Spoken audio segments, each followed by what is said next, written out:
ಐತರೇಯಮಥ ಕಿಂಚನ ಸೂಕ್ತಂ ಸೂಚಯನ್ ಸದಸಿ ತತ್ರ ಗರಿಷ್ಠಃ ಶ್ರೋತುಮಿಚ್ಛತಿ ಸಭಾ ಭಗವದ್ಭ್ಯಃ ಸೂಕ್ತ ಭಾವಮಿತಿ ತಾವದುವಾಚ. ಜಗದ್ಗುರು ಮಧ್ವಾಚಾರ್ಯರು ಸಂಚಾರ ಮಾಡ್ತಾ ಮಾಡ್ತಾ ಒಂದು ಕಡೆ ಬಂದಿದ್ದಾರೆ. ವಿಷ್ಣುಮಂಗಲ ಅನ್ನುವ ಕ್ಷೇತ್ರ. ಅಲ್ಲಿ ಒಂದು ವಿದ್ವತ್ ಸಭೆ. ಆ ವಿದ್ವತ್ ಸಭೆಯಲ್ಲಿ ಒಬ್ಬ ವೃದ್ಧರು ಎದ್ದು ನಿಂತು ಆಚಾರ್ಯರಲ್ಲಿ ಪ್ರಾರ್ಥನೆ ಮಾಡ್ತಾ ಇದ್ದಾರೆ. ಸ್ವಾಮಿ, ತಮ್ಮಿಂದ ಐತರೇಯ ಶಾಖೆಯ ಈ ಸೂಕ್ತದ ಅರ್ಥವನ್ನು ಜನ ಕೇಳಲಿಕ್ಕೆ ಬಯಸಿದ್ದಾರೆ. ದಯಮಾಡಿ ತಾವದನ್ನು ಹೇಳಬೇಕು ಅಂತ ಕೇಳ್ತಾ ಇದ್ದಾರೆ. ಆಚಾರ್ಯರು ಪೂರ್ವದಲ್ಲಿಯೇ, ಆಶ್ರಮಕ್ಕೆ ಪೂರ್ವದಲ್ಲಿಯೇ ತಮ್ಮ ಗುರುಗಳಾಗಿದ್ದಂಥ ತೋಟತ್ತಿಲ್ಲಾಯರು ಅಂತ ಅವರಿಗೆ ಐತರೇಯವನ್ನೇ ಹೇಳಿದ್ರು. ಗುರುದಕ್ಷಿಣೆಯಾಗಿ ಐತರೇಯವನ್ನೇ ಹೇಳಿದ್ರು. ಅದರ ವಿವರ 3ನೇ ಸರ್ಗದಲ್ಲಿ ಬಂದಿರತಕ್ಕಂಥದ್ದು. ಮತ್ತೊಮ್ಮೆ ಎಲ್ಲ ಜನ ಸಭೆಯಲ್ಲಿ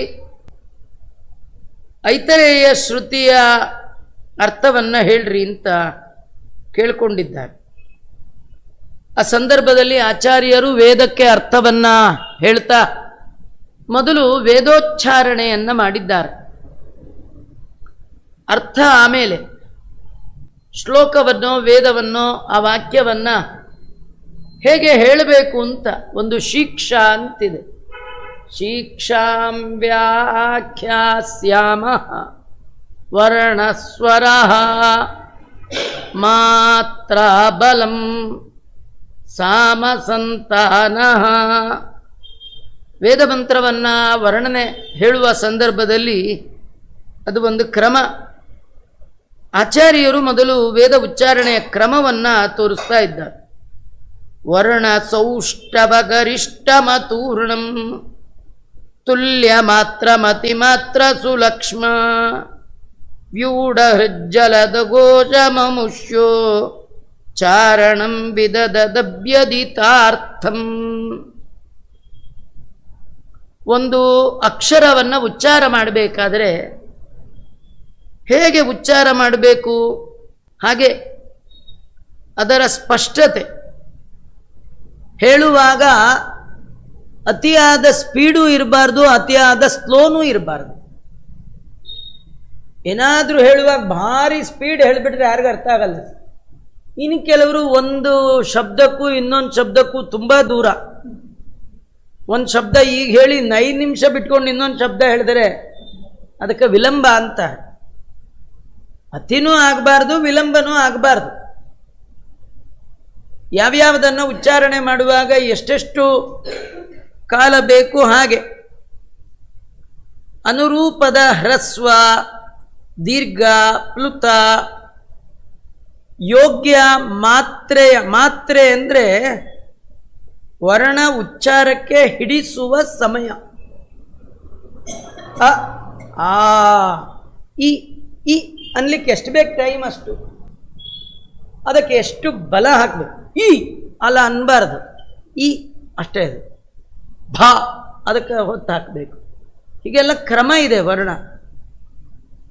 ಅದನ್ನೆಲ್ಲ ಸಕಲ ಲಕ್ಷಣಗಳೊಂದಿಗೆ ಮೇಘ ಗಂಭೀರ ಧ್ವನಿಯಲ್ಲಿ ಆಚಾರ್ಯರು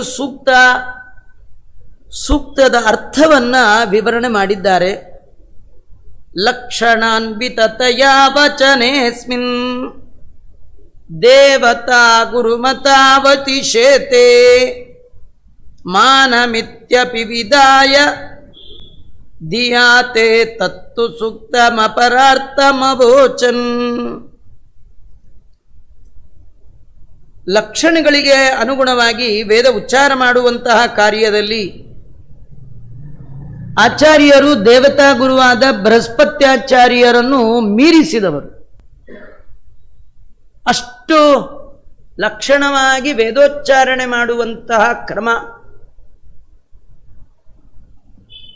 ಆಚಾರ್ಯರನ್ನ ಕೂತ ಎಲ್ಲರೂ ಕೂಡ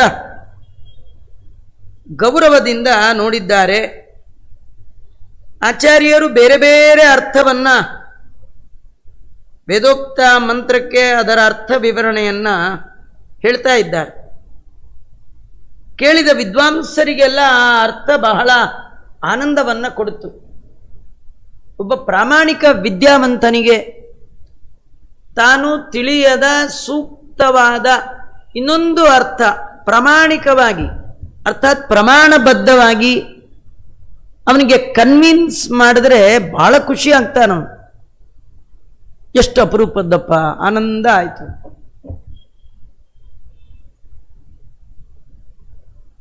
ಸರಸ್ವತಿ, ಭಾವಿ ಸರಸ್ವತಿ ಪತಿಗಳಾದ ವಾಯುದೇವರು ಅದ್ಭುತ ರೀತಿಯಲ್ಲಿ ಅರ್ಥವನ್ನು ಹೇಳ್ತಾ ಇದ್ದಾರೆ. ಆಚಾರ್ಯರು ಅರ್ಥ ಹೇಳ್ತಾ ಹೇಳ್ತಾ ಅವರೊಂದು ಮಾತಂದ್ರು ಸಮಯ ಸಂದರ್ಭಕ್ಕೆ ಸರಿಯಾಗಿ. ವೇದಕ್ಕೆ 3 ಅರ್ಥ ಇದೆ. ಒಂದು ವೇದವಾಕ್ಯಕ್ಕೆ 3 ಅರ್ಥ. ಸ್ಯಾತ್ತಥೆತ್ತಮಪಿ ಸಂಭವಿತಾರ್ಥತ್ಯರ್ಥತಾಂ ಶ್ರುತಿಷು ವಿತ್ತದಶಾರ್ಥಂ ಭಾರತಂ ನನು ಶತಾರ್ಥಮಪಿ ಸ್ಯಾತ್ ವೈಷ್ಣವಂ ಪದ ಸಹಸ್ರತಯಂ ಹಿ. ಉಪನ್ಯಾಸ ಮಾಡ್ತಾ ಮಧ್ವಾಚಾರ್ಯರು ಹೇಳಿದ ಮಾತು, ವೇದದ ಒಂದು ಮಾತಿಗೆ, ಒಂದು ವಾಕ್ಯಕ್ಕೆ 3 ಬಗೆಯಲ್ಲಿ ಅರ್ಥ ಮಾಡಬಹುದು. ವೇದಾರ್ಥ ನಿರ್ಣಾಯಕವಾಗಿರ್ತಕ್ಕಂಥ ಮಹಾಭಾರತ ಏನಿದೆ, ಅದು ಒಂದೊಂದು ಶ್ಲೋಕ 10 ಅರ್ಥಗಳು ಹೇಳ್ಬೋದು. ಕಡಿಮೆ ಇಲ್ಲದೆ 10 ಅರ್ಥ ಹೇಳ್ಬೋದು ಒಂದು ಶ್ಲೋಕಕ್ಕೆ. ಆ ಮಹಾಭಾರತದಲ್ಲಿ ಸಾರಭೂತವಾದದ್ದು ವಿಷ್ಣು ಸಹಸ್ರನಾಮ. ಆ ವಿಷ್ಣು ಸಹಸ್ರನಾಮದ ಪ್ರತಿ ಪದಗಳು, ಒಂದೊಂದು ಶಬ್ದಗಳು ಪ್ರತಿ ಪದಗಳಿಗೆ 100 ಅರ್ಥ ಅಂತ ಹೇಳಿದ್ರಂತೆ ಮಧ್ವಾಚಾರ್ಯರು. ವೇದದ ಒಂದು ವಾಕ್ಯಕ್ಕೆ 3 ಅರ್ಥ, ಭಾರತದ ಒಂದು ಶ್ಲೋಕಕ್ಕೆ 10 ಅರ್ಥ, ವಿಷ್ಣು ಸಹಸ್ರನಾಮದ ಒಂದು ಪದಕ್ಕೆ 100 ಅರ್ಥ ಅಂತಂದರು. ಅದನ್ನ ಆಚಾರ್ಯರು ತಮ್ಮ ಗ್ರಂಥದಲ್ಲಿ ತಿಳಿಸಿದ್ದಾರೆ. ತ್ರಯೋ ಅರ್ಥ ಸರ್ವವೇದೇಶು ದಶಾರ್ಥ ಸರ್ವಭಾರತೆ ವಿಷ್ಣು ಸಹಸ್ರನಾಮಾಪಿ ನಿರಂತರ ಶತಾರ್ಥಕಂ ಇತಿ ವಚನಾತ್. ಆಚಾರ್ಯರ ಈ ಮಾತನ್ನು ಕೇಳಿ ಅಲ್ಲೇ ಇದ್ದ ಒಬ್ಬ ವಿದ್ವಾಂಸರು ಹೇಳ್ತಾ ಇದ್ದಾರೆ, ಉಪನ್ಯಾಸದಲ್ಲಿ ಹೇಳೋದು ಸುಲಭ, ಆದರೆ ಹಾಗೆ 100 ಅರ್ಥವನ್ನ ನೀವು ಹೇಳ್ತೀರಾ? ಇತ್ಯುದೀರಯತಿ ವಿಸ್ತೃತ ಚಿತ್ತೇ ಭೂಸುರ ಇಹ ಜಿಗೀಷವಯೇನಂ ಊಚುರರ್ಥ ಶತಕಂ ಹರಿನಾಂನಾಂ ವರ್ಣ್ಯತಾಮಿತಿ ಸಾಹಸ ಮುಖಾಸ್ತೆ. ಅಲ್ಲಿ ಕೇಳ್ತಾ ಇದ್ದವರು ಒಬ್ಬ ವಿದ್ವಾಂಸರು, ಆಚಾರ್ಯರ ಬಳಿಯಲ್ಲಿ ಅನೇಕ ಬಾರಿ ವಾದ ವಿವಾದವನ್ನು ಕೇಳಿದವರು. ಆದರೆ ಆಚಾರ್ಯರ ಬಳಿ ಬಂದು ವಾದ ಮಾಡಿದ ಯಾರೂ ಕೂಡ ಆಚಾರ್ಯರ ವಾದದ ಮುಂದೆ ನಿಲ್ಲಿಕ್ಕಾಗ್ತಿರ್ಲಿಲ್ಲ. ಸೋತು ಶರಣಾಗಿ ಅವರ ಶಿಷ್ಯತ್ವವನ್ನು ವಹಿಸ್ತಿದ್ರು. ಅನೇಕ ಸಂದರ್ಭಗಳಲ್ಲಿ ಈ ಬಗೆಯನ್ನು ಕಂಡ ಒಬ್ಬ ವಿದ್ವಾಂಸರು ಅನ್ಕೊಂಡ್ರು, ಅಂತೂ ಆಚಾರ್ಯ ಈಗ ಸಿಕ್ಕಾಕೊಳ್ತಾರೆ, 100 ಅರ್ಥ ಅಂತ ಹೇಳಿಬಿಟ್ರು, ನೀವು 100 ಅರ್ಥ ಹೇಳ್ತೀರಾ ಅಂತ. ಅವ್ರು ಏನು ಮಾಡಿದ್ದಾರೆ, ಸುಮ್ಮನೆ ಕೇಳಿಲ್ಲ, ಸಹಾಸ ಮುಖಾಸ್ತೆ, ನಗು ಮುಖದಿಂದ ಕೇಳ್ತಾ ಇದ್ದಾರೆ. ಬ್ರಾಹ್ಮಣರೆಲ್ಲ ನಗುತ್ತಾ ಇದ್ದಾರೆ, ಒಂದು ರೀತಿಯ ಅಪಹಾಸ್ಯ ಮಾಡ್ತಾ. ಹಾಗೆ ನಗುತ್ತಾ ನಗುತ್ತಾ ಆಚಾರ್ಯನ ಕೇಳಿದ್ರು, ನೀವು ಹೇಳ್ತೀರಾ ಅಂತ.